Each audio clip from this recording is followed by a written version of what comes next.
dalam sholat berapa kali bahwa kita harus minta sehat, tetapi sehat tidak bisa dicapai hanya dengan permintaan doa saja, tapi harus dengan upaya juga. Nah, upayanya salah satunya kalau bagi yang diabetes seperti itu. Jadi mari diatur biar puasa menjadi lebih bagus dan lebih sehat. Puasa bisa menyehatkan, bukan menyakit sakit. Nah, yang sering juga dijumpai biasanya kalau puasa itu ada dalam tanda kutip teman-teman yang sering sakit mah. Saya kalau puasa sakit mah. Nah, ini sering kali. Kalau menurut data-data di kesehatan, sakit mah itu sebenarnya boleh dikatakan 99% itu karena kondisi psikologis.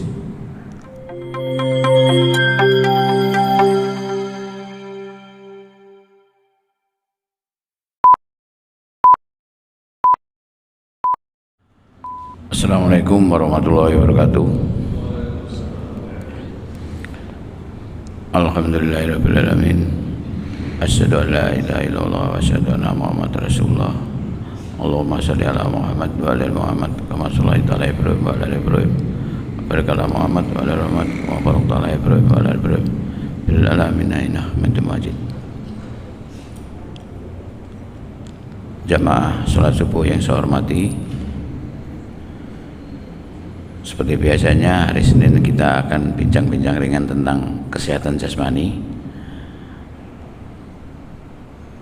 Kita akan melanjutkan topik yang lalu, bahwa kita seminggu lagi akan menghadapi Ramadan, dan mungkin ada di antara saudara-saudara kita yang kondisi kesehatannya kurang normal. Di antaranya mungkin ada yang menderita diabetes atau kencing manis, ada yang menderita sakit mah.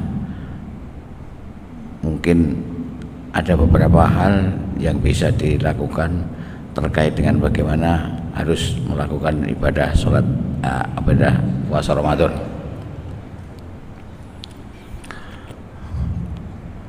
Yang pertama, bagi saudara-saudara kita yang sedang menderita diabetes atau kencing manis, bagaimana harus puasa Ramadan. Mungkin secara logika kita pada umumnya, kalau orang kencing manis berpuasa artinya tidak makan, itu akan menurunkan gulanya karena tidak makan. Itu logika yang umum. Namun demikian, kalau secara kaidah di medis, maka orang yang menderita diabetes atau kencing manis sebaiknya kalau mau puasa Ramadan itu mengatur atau menormalkan gulanya dengan baik. Jadi kalau yang banyak kita tahu bahwa gula itu secara normal kadarnya kalau diukur antara 100-200 kalau dalam keadaan sewaktu-waktu.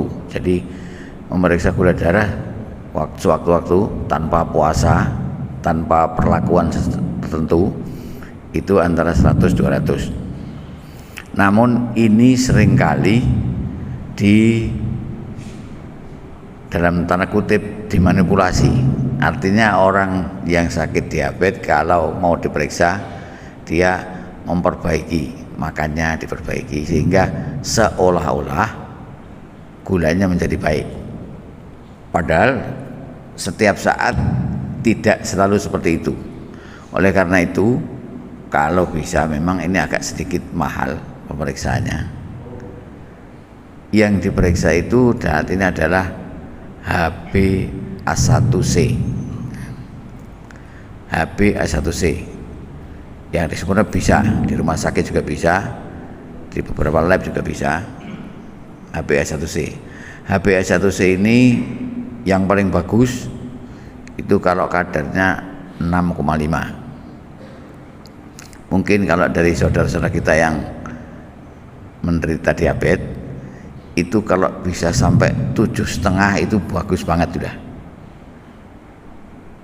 Kalau orang normal yang tidak kena diabetes biasanya sekitar 6,5. Kalau bisa 7,5 itu sudah bagus. Syukur-syukur bisa ke angka 7. HbA1c ini apa sebenarnya? Yaitu pemeriksaan gula darah yang menunjukkan berapa kadar gula 3 bulan terakhir. Jadi kalau kita periksa hari ini HbA1c bagus, itu artinya selama 3 bulan yang lalu sampai hari ini itu kondisi gulanya bagus.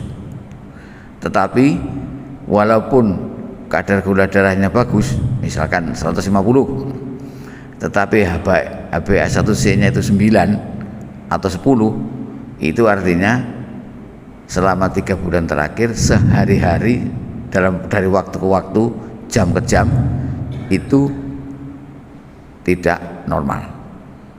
Nah, ini kalau misalkan saudara kita yang gula HbA1c-nya itu 10, kalau berpuasa itu sebenarnya merugikan dirinya sendiri. Artinya apa? Artinya kalau orang diabetes itu proses kimia tubuhnya itu tidak normal. Walaupun berpuasa itu tidak makan dan akan logikanya menurunkan kadar gula darah, tetapi kalau orang-orang yang kadar gulanya itu HbA1c-nya itu kurang bagus, maka dia proses tubuhnya akan menjadi tidak normal, tambah tidak normal.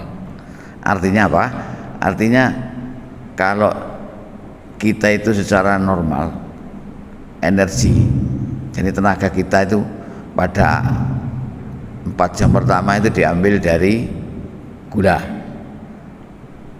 Nah, orang-orang yang sedang menderita diabetes dengan kadar HbA1c tidak normal, itu gula itu tidak bisa digunakan dengan baik, karena gulanya tidak bisa masuk ke dalam sel. Artinya kalau tidak bisa masuk ke dalam sel, itu tidak bisa diproses dengan baik. Seharusnya gula itu masuk ke sel. Untuk bisa masuk ke sel perlu bantuan insulin. Nah, ini yang banyak saya temukan juga, bahwa orang-orang kalau orang diabetes menggunakan insulin itu sesuatu yang sudah parah. Sebenarnya tidak demikian. Insulin itu adalah obat yang paling bagus untuk diabetes. Tidak ada pilihan lain yang lebih bagus dari insulin. Jadi kalau ada dokter menemukan bahwa ini harus pakai insulin, sesungguhnya harusnya diikuti, bukan ditolak. Jangan, karena ini saya sudah parah, bukan begitu. Tapi insulin itu adalah obat yang paling ideal, yang paling bagus untuk diabetes. Jadi jangan takut menggunakan insulin, karena sebenarnya kalau sudah insulin itu suatu saat nanti bisa lagi diubah kepada obat pil minum, bisa. Nanti suatu ketika akan diubah insulin lagi, itu sama saja antara obat minum dengan insulin, itu fungsinya sama, walaupun cara kerjanya berbeda. Jadi sebaiknya kalau mau berpuasa, orang-orang yang diabetes itu HbA1c-nya baik dulu. Kalau tidak baik, maka proses di dalam tubuhnya akan semakin tidak normal. Artinya tenaga-tenaga yang 4 jam pertama mestinya diambil dari gula itu tidak bisa, maka tenaga-tenaganya yang diambil adalah dari pemecahan lemak. Makanya itu orang yang kena diabetes, yang tidak terkontrol dengan baik, yang semula gemuk menjadi kurus karena lemaknya semakin hari lakukan pembakaran. Nah, kalau pembakaran lemak ini terlalu berlebihan, itu merugikan tubuh itu sendiri. Itu yang perlu dijaga. Makanya itu mari barangkali ada saudara-saudara kita yang diabetes senyampang masih ada 1 minggu, mungkin bisa diatur dengan insulin dan sebagainya. Tetapi memang menurunkan HbA1c itu tidak serta-merta 1 hari 2 hari bisa. Itu perlu waktu. Dan memang kalau memang ada yang HbA1c-nya tinggi sampai 10, kadang sampai 12, itu cara menurunkan yang baik memang dengan insulin. Kalau dengan pil-pil obat diabetes yang pil itu agak susah, mesti pakai insulin turunnya. Itu untuk yang diabetes. Makanya itu bagi yang diabetes, mari biar puasa kita lebih bagus, biar tubuh kita lebih sehat, maka harus dilakukan itu. Karena sebenarnya sehat itu setiap saat kan kita minta. Dalam sholat berapa kali bahwa kita harus minta sehat. Tetapi sehat tidak bisa dicapai hanya dengan permintaan doa saja, tapi harus dengan upaya juga. Nah, upayanya salah satunya kalau bagi yang diabetes seperti itu. Jadi mari diatur biar puasa menjadi lebih bagus dan lebih sehat. Puasa bisa menyehatkan, bukan menyakit sakit. Nah, yang sering juga dijumpai biasanya kalau puasa itu ada dalam tanda kutip teman-teman yang sering sakit mah. Saya kalau puasa sakit mah. Nah, ini sering kali. Kalau menurut data-data di kesehatan, sakit mah itu sebenarnya boleh dikatakan 99% itu karena kondisi psikologis, bukan sakit mah dalam tanda petik ada luka di lambung, ada anu dan sebagainya. Luka di lambung itu amat sangat jarang, karena lambung kita itu diciptakan demikian hebatnya. Walaupun di dalam lambung itu ada yang namanya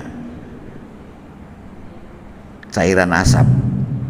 Cairan asam itu yang menurut kimia itu pH-nya 2. Kalau pH 2 itu cairan asam kalau diteteskan pada tegel semen, itu begitu teteskan hancur tegel itu. Tapi lambung kita tidak pernah rusak karena asam itu. Nah, itu hebatnya di situ. Jadi lambung kita bagus. Kebanyakan orang yang sakit mah itu ada karena psikologis. Oleh karena itu seringkali kalau saya menyampaikan kalau ada mah saya kumat, mungkin menurut saya, nanti mungkin para ustadz mungkin yang lebih paham tentang ayat-ayat mungkin ya, saya bilang tolong diperbaiki niat puasanya. Ya, niat puasa itu dalam arti ya niat fisik dan niat psikis. Kalau niatnya tidak bagus, kurang mantap, mungkin puasanya menjadi tidak benar, sehingga sakit dan sebagainya itu seperti sakit mah itu bisa muncul. Jadi insya Allah puasa itu memang menyehatkan, dan memang sudah terbukti pada tahun 92 itu salah satu ilmuwan Jepang telah melakukan penelitian tentang puasa, dan puasa itu bisa memperbaiki sel-sel tubuh yang rusak. Jadi kalau menurut penelitian itu, kalau kita puasa tiap 3 hari, maka sel-sel tubuh kita yang rusak itu otomatis akan diperbaiki oleh tubuh kita. Ada sel rusak diperbaiki, sehingga dengan puasa yang benar, yang baik, maka akan meningkatkan daya tahan tubuh yang baik. Itu kalau puasa kita bisa 3 hari sekali. Itu makanya itu mungkin ini kaitannya dengan puasa Senin Kamis mungkin ya yang dianjurkan. Maka itu memperbaiki tubuh kita. Sel-sel rusak itu bisa diperbaiki, dan penelitian itu mendapat penghargaan yang luar biasa. Sehingga mari yang mungkin menderita sakit mah, mungkin kita bisa memperbaiki niat puasa kita agar puasa kita bisa benar dan menyehatkan, bukan menjadi sakit.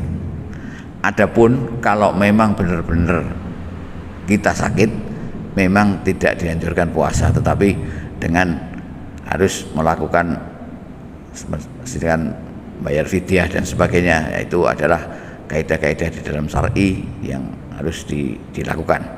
Tapi kalau benar-benar sakit, memang tidak dipaksakan, tidak dipaksa untuk puasa, tapi harus yang memang benar-benar sakit, bukan dalam tanda petik. Itu kira-kira. Jadi itu kira-kira yang bisa kita sampaikan, mungkin yang sering kali muncul di ini dalam kehidupan kita, bahwa ada orang diabetes, ada orang yang sakit mah, yang sering kali muncul bahwa mereka menjadi puasanya tidak bisa berlanjut, kira begitu. Mungkin yang sedikit ini bisa bermanfaat dalam menghadapi kita puasa yang akan datang. Insya Allah tanggal 11 kita akan mulai puasa. Mari kita lakukan dengan baik agar yang sedikit ini bisa memperbaiki kualitas puasa kita. Sekali lagi kami sampaikan selamat menyongsong bulan Ramadan, selamat berpuasa. Moga-moga puasa kita diterima oleh Allah Subhanahu wa taala. Terima kasih segala perhatian, dan mohon maaf apabila kurang. Assalamualaikum warahmatullahi wabarakatuh.